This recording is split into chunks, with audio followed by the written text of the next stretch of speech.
2001 में जब यहाँ भूकंप अर्थक्वेक आया था, उस वक्त इनकी पॉपुलैरिटी ख़त्म हो गई थी। उससे बाहर निकलने के लिए इन्होंने गोधरा कांड करवाया, जो भी ये नरेंद्र मोदी कांड है।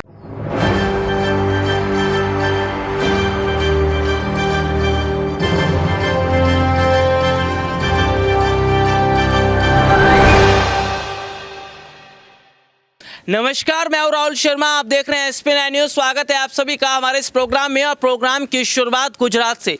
गुजरात चुनाव से जुड़े जितने भी अपडेट हमारे पास सामने आ रहे हैं, लोगों का ओपिनियन क्या है, लोगों की राय क्या है, वो लगातार जनता तक हम पहुंचा रहे हैं। लगातार जनता को जानकारी हम दे रहे हैं। और देखिए, बाकायदा जो लोगों की बात निकल कर सामने आई है या लोग जिस तरह की बात कर रहे हैं, उससे एक बात तो तय है कि इस बार गुजरात में बदलाव होना तय है।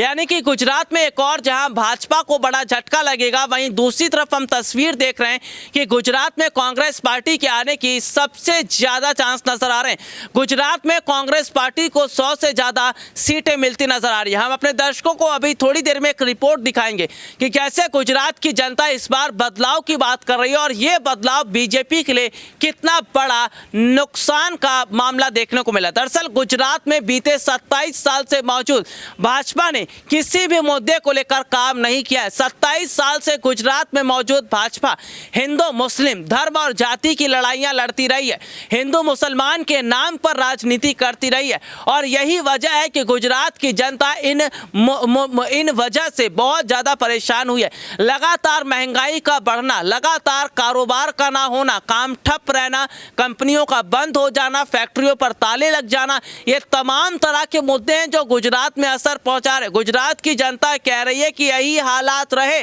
तो आने वाले वक्त में उन्हें सड़कों पर कटोरा लेकर उतरना पड़ेगा। चलिए अपने दर्शकों को दिखाते हैं कि गुजरात चुनाव से पहले जनता किस तरह बड़े बदलाव की बात कर रही है। करा है बीजेपी ने। ये सन 2001 में जब यहाँ भूकंप अर्थक्वेक आया था, उस वक्त इनकी पॉपुलैरिटी ख़त्म हो गई थी।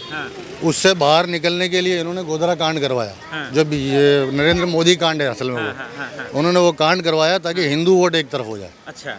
फिर उसके बाद हिंदू वोट एक तरफ हुआ और एक तरफ वोटिंग हो गया, जब से अभी तक चल रहे हैं। लेकिन इतनी तकलीफें हैं, इतने कांड हुए, इसके बावजूद भी तो लोग उन्हीं का साथ दे रहे हैं ना। सरकार 27 सालों से चल रही है। वो तो वो नशा पिला दिया है ना, अफीम का नशा, धर्म का नशा। अच्छा। हाँ, धर्म का नशा। सिर्फ क्या आप एक ही समुदाय के लोग पिए या सब जगह? नहीं, खाली हिंदू लोग ही पीने। गुजरात में तो 10 से 9% भी सिर्फ मुसलमान ही है। हाँ। फिर बाकी तो वो जीत रहे हैं ना। तो जीतेंगे 80% 90% लोग जो है वही जीतेंगे ना। तो मतलब माइनॉरिटी वाले क्या करेंगे? की वजह से जीत रहे हैं। हाँ बिल्कुल, नहीं, हिंदू मुसलमान की वजह से ही जीत रहे हैं। तो केजरीवाल को क्यों वोट देंगे या उनको क्यों लाएंगे आप लोग? वो पढ़ा लिखा आदमी है, समझदार आदमी है। अच्छा, तो क्या मोदी जी करके दिखा? अरे 12 क्लास पास, उसका इंटरव्यू मेरे पास मौजूद है। उसने खुद ने बोला कि मैं हाई स्कूल पास हूँ बस। आपको क्या लगता है कि अरविंद केजरीवाल की सरकार बनती है, क्या क्या ऐसे मसले हैं, तकलीफ हैं जो आपके दूर हो जाएंगे? एक तो रोजगार का मसला हल हो जाएगा, एजुकेशन का बहुत बड़ा मसला वो हल हो जाएगा, मेडिकल का पूरा मसला हल हो जाएगा, गैस के सिलेंडर सस्ते करने की बात करी है उसने, और बहुत सारी फैसिलिटी देने के लिए क्या ना, तो वो होगा सब। तमाम चीज बीजेपी ने नहीं किया। बिल्कुल नहीं की। 400 रुपए का सिलेंडर 1100 का कर दिया, ये करा बीजेपी। सर्वे जो हो रहे हैं, लोग कह रहे हैं कि 20 से 30 सीटें आम आदमी पार्टी ले रही है। आपके हिसाब से क्या लगता है, कितनी सीटें लाएंगे आम आदमी पार्टी की? ये तो 50-60 के ऊपर है। 50-60 के ऊपर? हाँ, 50-60। पहले तो सरकार ही उसकी बनेगी। अगर नहीं भी आई तो कम से कम एक ऑपोजिशन तो मिलेगा। काका जी सही कह रहे हैं क्या भैया? बिल्कुल सही कह रहे हैं। अगर मैं बोल रहा हूँ, अगर आम आदमी पार्टी 50 से 60 सीटें भी ले आती है तो हमको गुजरात में एक मजबूत विपक्ष देखने को मिलेगा। ऑपोजिशन तो मिलेगा जो सत्ताधारी पार्टी को उनको उनका चेहरा आईने के अंदर बखूबी दिखा सकता है। कांग्रेस के अंदर तो वो दम है ही नहीं। ये मैं आपको बता दूं, हमारे यहाँ पर दरियापुर विधानसभा नंबर 51 छः 15 साल से कांग्रेस विधायक जीतते आ रहे हैं, जिनका नाम है गयासुद्दीन शेख।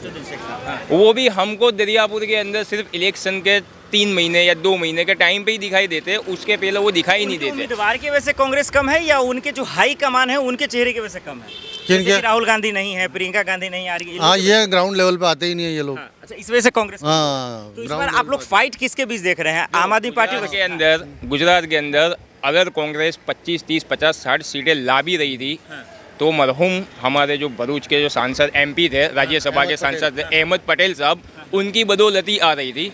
उनके जाने के बाद गुजरात में ऐसा उनका कोई मजबूत नेता नहीं है जो कांग्रेस को फिर से उठाकर रख सके। और रही बात हमको आप बोल रहे हो विकास की, है हमको कुछ नहीं चाहिए, हमको विकास नहीं चाहिए, हमको जीरो लेवल ग्राउंड लेवल के ऊपर हमको एक शिक्षा चाहिए, मेडिकल की सुविधा चाहिए, बरोबर। अगर शिक्षा मिलती है तो ऑटोमेटिक रोजगार का ऑप्शन पैदा होता है। और सोल्यूशन बताया इन्होंने कि शिक्षा पे एटलीस्ट बात होनी चाहिए, और ये दम आम आदमी पार्टी रख रही है जो देख रहे हैं। देखिए मेरे साथ काका जी मौजूद है। क्या नाम हुआ आपका? मेरा नाम गुलाम नबी है। गुलाम नबी साहब, कैसे देख रहे हैं इस बार गुजरात में किसकी सरकार बन रही है? अब इस बार ऐसा है कि कांग्रेस और ये पार्टी मिल जाए तो 100% आ सकती है। अच्छा, गठबंधन की बात कर रहे हैं। गठबंधन होगा तो ही होगा, ये पार्टी को समर्थन जब भी मिलेगा, ऐसे थोड़ी समर्थन मिलेगा। लेकिन ये जो भाई साहब हैं ये कह रहे हैं कि भाई कांग्रेस तो किसी लायक ही नहीं है। अरे लायक नहीं है, बराबर है, बाकी वो अपनी वोट और सीट टूट रही है। अच्छा, समझ ये में कह आ रहे रही हैं कि गठबंधन हो जाए तो एक रास्ता होगा। कैसे एक रास्ता देख रहे हैं? होगा। हाँ, गठबंधन करेगा कौन? हो जाएगा यार, ये गठबंधन का ऐसा अभी कोई भी बात ऐसी आई नहीं है, और अगर वो होता है, मान लीजिए कांग्रेस और आम आदमी पार्टी के बीच में गठबंधन हो गया, गुजरात में सरकार बनती है, तो ज़्यादा पहलू वजन में रहेगा आम आदमी पार्टी का। ये बताइए कि आखिर गुजरात सरकार ने ऐसा क्या नहीं किया जो आप लोग बदलाव देख रहे हैं? क्या नहीं किया? गुजरात सरकार ने क्या नहीं किया कि पहले सबसे पहले हमारा परिवर्तन नहीं किया, क्योंकि इन्होंने सब उनके एरिया में किया है, हमारे एरिया में कुछ नहीं किया। गैस सिलेंडर नहीं मिली, राशन नहीं मिला, क्या नहीं मिला? राशन कार्ड किसी के पास है, किसी के पास नहीं है, फिर किसी के पास आधार कार्ड है, किसी के पास नहीं है, उसका नाम बदनाम करना, उसमें कमी करना तो भी नहीं होता। वो सब बहुत से ऐसी चीज़ें हैं कि नहीं हो रही है। इस बार बदलाव की हवा बह रही है। हाँ, बदलाव की हवा हो जाएगी। और जैसे केजरीवाल ने जो कार्ड काढ़े हैं और वो कितने टाइम तक के देंगे वो भी बताना पड़ेगा ना आपको। अच्छा, तो ये है, देखिए ये तमाम लोग हैं जो अलग अलग बात, नई नई चीज़ें बता रही है। एक अच्छी बात है, कोई अलायंस की भी बात कर रहा है, कोई गठबंधन की भी बात कर रहे हैं, तो ये तमाम चीज़ देखने को मिल रहा है हम सब लोगों को।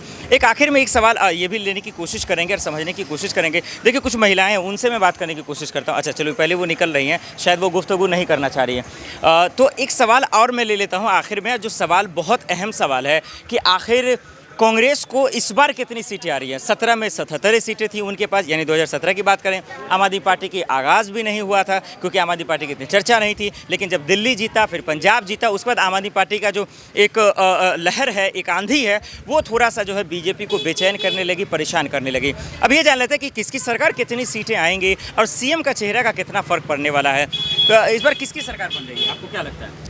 भाई मेरे को तो सब सरकारी लग रहे हैं, सरकार किसकी बनेगी वो तो अपने कह नहीं सकते। फिर भी आप लोगों के हिसाब से तो लग रहा होगा ना? हमारे हिसाब से तो ये भाजपा सरकार ही जाएगी, क्योंकि वो कलाकार सीट कितने? पिछले बार 99 लाई थी, इस बार कितने ला रहे हैं बीजेपी सीटें? इस वक्त तो कुछ फेयर पड़ेगा बीजेपी में, फेयर पड़ेगा। ईवीएम का किसी ने चर्चा किया? हाँ, क्या ईवीएम का? ईवीएम की मदद से ही बीजेपी गवर्नमेंट बनती है। ये आखिर में गड़बड़ कर, मतलब वो पंजाब में क्यों नहीं बना लिया बीजेपी ने? दिल्ली में क्यों नहीं बना लिया उन्होंने? पंजाब उनका आपस में गठबंधन हो सकता है। मतलब जहाँ उनकी सरकार नहीं बने तो गठबंधन। ये युवा, आप पढ़े लिखे। पंजाब में बीजेपी अकाली दल के साथ गठबंधन में हमेशा से जीतती आई थी। इस बार क्यों नहीं? बाद उनका अकाली दल के साथ कोई गठबंधन नहीं था, तो वहाँ उनको सीधा सीधा फर्क पड़ा, और वहाँ की पब्लिक ने कांग्रेस को इतना टाइम झेला। और वहाँ पर क्या है, गुजरात से ज़्यादा ड्रग्स का मसला था, बेरोजगारी का मसला था, तो वो लोगों ने यही सोचा कि जब आम आदमी पार्टी, इससे पहले 5 साल पहले भी आम आदमी वहाँ पर विपक्ष में बैठा था कांग्रेस के सामने, वहाँ बीजेपी विपक्ष में नहीं बैठा गई थी, फिर दौड़ कर उन्हें भागना पड़ा। वहाँ तो एक भी यूपी इस देश का सबसे बड़ा स्टेट है, और नो डाउट मैं देखो बीजेपी के काम की सराहना करता हूँ। कुछ काम अच्छे किए हैं, आखिरी ओवर में तो सब तारीफ करने ही लग रहा है। कुछ काम अच्छे किए हैं, पर अभी देश को चाहिए क्या? सबसे पहला रोजगार। नहीं, एक अच्छे काम पहले बताइए, एक अच्छे। वहाँ पर जो गुंडा तत्व था वो खत्म कर दिया। ये हुआ ना जी। देखिए जंगल राज की बात होती है, देखिए गुजरात से भी बू आ रही है कि भाई योगी सरकार ने जंगल राज को हटाया। गुंडा तत्व, जंगल राज जो यूपी में चल रहा था, मुलायम और मायावती, ये सब के जो कार्यकाल पूरा साफ हुआ है। इस पर सरकार किसकी? कहाँ यूपी की बात कर रहे हो, यहाँ की बात कर रहे हो? कर लीजिए जी। हम यूपी के लिए गुंडा तत्व वहाँ से निकल गया, लेकिन वो योगी सरकार के अंदर आ गया, वो खुद गुंडे बन गए। ये भी तो एक सवाल उठता है। किसकी सरकार गुजरात में? गुजरात में तो बीजेपी की तो मुश्किल है। किसकी सरकार? आम आदमी पार्टी कितनी सीट? वो तो जितनी, मतलब 92 20, 30, नहीं। मेरा मानना है मेरे को ऐसा जो फील आ रहा है, प्रिडिक्शन मेरा खुद का ओपिनियन मैं बता रहा हूँ, गुजरात में आम आदमी पार्टी 100 से 110 सीट ला। ये रिपोर्ट आपने देखी जिसमें हमने अपने दर्शकों को विस्तार से दिखाया। देखिए सीधे तौर पर अगर देखें तो गुजरात चुनाव से जुड़ा जो भी अपडेट है हम अपने दर्शकों को पहुंचा रहे हैं, और हमने अपने दर्शकों से वायदा भी किया था कि हमारी टीम गुजरात पहुंचेगी तो सबसे पहले अपडेट अपने दर्शकों को दिखाएंगे, सबसे पहले जानकारी अपने दर्शकों तक पहुंचाएंगे, और लगातार अपने चैनल के माध्यम से हम दर्शकों तक जानकारी पहुंचा रहे। दरअसल क्या वजह है कि जनता भाजपा से नाराज है, क्या वजह है कि जनता की नाराजगी देखने को मिले? दरअसल सबसे बड़ी बात यह है कि गुजरात में भाजपा ने काम नहीं किया है। हमेशा से हम देख रहे हैं कि गुजरात में 27 साल से मौजूद भाजपा ने केवल और केवल मुख्यमंत्री बदलने का काम किया। पहले आनंदीबेन पटेल, फिर विजय रूपानी, उसके बाद हमने देखा कि भूपेंद्र पटेल को। लेकिन अभी मोरवी पुल का जो हादसा हुआ, इस हादसे ने न सिर्फ गुजरात मॉडल की पोल खोल के रख दी, बल्कि तस्वीर जो हम देख रहे हैं वो भी बताता है कि गुजरात में जिस गुजरात मॉडल का डंका पीटा जाता था, जिस गुजरात मॉडल की तारीफ की जाती थी, वो तो पूरी तरह खत्म हो चुका है। मोदी मॉडल को भी जनता नकार रही है। उनका ये कहना है कि गुजरात में कहीं विकास नहीं हुआ है, गुजरात में कहीं काम नहीं हुआ है, केवल और केवल भाजपा ने कुछ चुनिंदा जगहों पर काम किया है, वो भी थोड़ा मोड़ा। जो कि लगातार हमारे सहयोगी जब गुजरात में उतरे हैं, हर जगह जा रहे हैं, हर अहमदाबाद हो चाहे सूरत हो, और तमाम जगहों पर जब वो जाते हैं, तमाम जगहों से जब वो खबरें निकाल कर लाते हैं, तो सभी जगह हम देख रहे हैं कि बदलाव की बात निकल कर सामने आती है। तो जो ये बदलाव आज हम देख रहे हैं, जिस बदलाव को आज हम देखते नजर आ रहे हैं, ये बताता है कि भाजपा को अगर गुजरात में झटका लगता है तो समझिए 2024 में भी इन्हें झटका लगता नजर आएगा। दरअसल जरूरत से ज़्यादा भाजपा ओवर कॉन्फिडेंस हो गई थी, और आखिरकार कब तक पीएम मोदी के चेहरे पर गुजरात का चुनाव लड़ा जाएगा? इस बार गुजरात की जनता पीएम मोदी को तो नकार ही रही है, साथ ही साथ गुजरात की जनता वहां के मुख्यमंत्री को नकारती भी नजर आ रही है। अभी के वक्त को देखा जाए, अभी के हालात को देखा जाए तो तस्वीरें जिस तरह की बताती हैं वो बीजेपी के लिए बिल्कुल अच्छी नहीं है। साथ ही साथ ये भी कह रहे हैं कि विपक्ष लगातार मजबूत हो रहा है। विपक्ष जिस तरह से धीरे धीरे मजबूत हो रहा है, विपक्ष की जो जड़ है वो लगातार मजबूत होती नजर आ रही है। इसका मतलब है कि भाजपा को कड़ी टक्कर इस बार गुजरात में मिल रही है। हालांकि आम आदमी पार्टी का भी शोर शराबा हम बहुत देख रहे हैं, आम आदमी पार्टी का भी हम देख रहे हैं कि माहौल काफ़ी हद तक अलग दिखाई दे रहा है। रैली, प्रचार प्रसार, डोर टू डोर कैंपेन, लगातार जनता से मुलाकात करना। लेकिन अभी ऐसा निकल कर सामने आया कि गुजरात में आम आदमी पार्टी अगर 4 से 5 सीटें या 8 से 10 सीटें निकाल ले तो बहुत बड़ी बात होगी, लेकिन 100 से ज़्यादा सीटें कांग्रेस पार्टी के निकालने की बात कही जा रही है। कहा यह जा रहा है कि गुजरात चुनाव से पहले के माहौल को अगर देखा जाए तो 100 से ज़्यादा सीटें आम आदमी पार्टी नहीं बल्कि कांग्रेस निकाल रही है, और आम आदमी पार्टी को इस बार जो है थोड़ी सीटों से संतुष्ट करना पड़ेगा। लेकिन कहीं ना कहीं राहुल गांधी की भारत जोड़ो यात्रा का जो फर्क चुनावों पर दिखाई दे रहा है, गुजरात पर जो फर्क पड़ रहा है, हालातों पर जो फर्क पड़ रहा है, वो सीधे तौर पर बताता है कि वाकई राहुल गांधी ने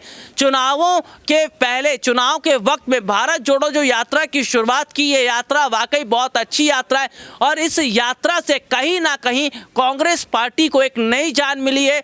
जो कांग्रेस पार्टी खत्म हो गई थी, या जो कांग्रेस पार्टी जमीनी स्तर पर नजर नहीं आ रही थी, उस कांग्रेस पार्टी को मजबूत करने का और जीतने, उस कांग्रेस पार्टी को दोबारा उठाने का काम किया। हालांकि राहुल गांधी की इस यात्रा से लगातार लोग जुड़ते चले जा रहे हैं, हर धर्म के, हर जाति के लोग जुड़ रहे हैं, बड़े हों, बच्चे हों, बुजुर्ग हों, सभी लोग जिस तरह से जुड़ रहे हैं, ये बताता है कि शायद वाकई राहुल गांधी ने ये शुरुआत करके बता दिया कि कांग्रेस पार्टी खत्म नहीं हुई है, और जो सत्ता पक्ष कांग्रेस को खत्म करने की बात कर रहा है, आज उनको ही वोट के लाले पड़ रहे हैं। आज के लिए इतना ही, आपसे फिर दोबारा मुलाकात होगी, तब तक के लिए इजाज़त दीजिए, नमस्कार।